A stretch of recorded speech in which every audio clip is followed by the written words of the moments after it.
ಅದು ಕೋಳಿಗೂಡು ಏನು ಬೇಡ ಕಣ, ಅದು ಒಂದು ಇದಕ್ಕೂ ಬೇಕು.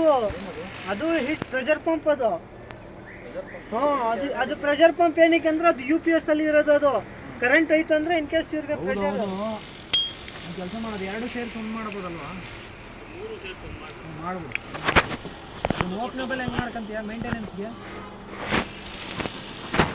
ಏನು ಮಾಡೋದು?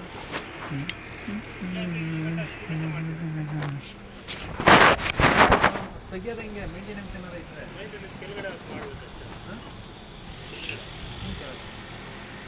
ಇಲ್ಲ ಅಂದ್ರೆ ಏನು ಮಾಡಿ ಗೊತ್ತಾ, ಬಾಕ್ಸ್ ಟೈಪ್ ಮಾಡಿಬಿಡಿ, ಎಲ್ಲ ನೆಟ್ಕೊಂಡು ಮಾಡಿಬಿಡಿ. ಮೇಂಟೆನೆನ್ಸ್ ಬೇಕಾದ್ರೆ ಓಪನ್ ಮಾಡ್ಕೊತಾರೆ ಎಲ್ಲ 4 ಸೈಡಿಂದ. ಹಾಂ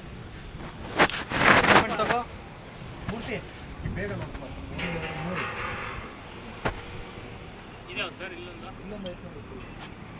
3ಕ್ಕೂ ಒಂದೇ ಹಾಕ್ಬಿಡ್ಬೇಕು.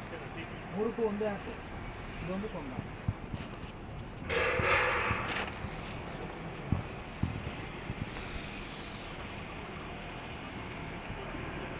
ಗೇಟ್ ವಾಲ್ಗೂ ಬೇಕೇನ? ಗೇಟ್ ವಾಲ್ ಆಚೆ ಇರ್ಬೇಕಲ್ಲ ನಾವು. ಗೇಟ್ ವಾಲ್ ಆಚೆ ಇರಲಿ, ಅದು ಒಳಗಡೆ ಲೈನಿಗೆ ಮಾಡಿ ನೀನು. ಗೇಟ್ ವಾಲ್ ಆಚೆ ಇರಲಿ. ಇದೊಂದಿಲ್ಲ ಅಂದರೆ ಆರಾಮಾಗಿ ಮಾಡ್ಬೋದಾಯ್ತು. ಇಲ್ಲ, ಅದು ಒಳಗಡೆನೇ ತಗೋ ಆಯ್ತು. ಗೇಟ್ ವಾಲ್ ಆಚೆಗೆ ಟರ್ನ್ ಮಾಡೋದು. ಚಲೋ ಚಲೋ.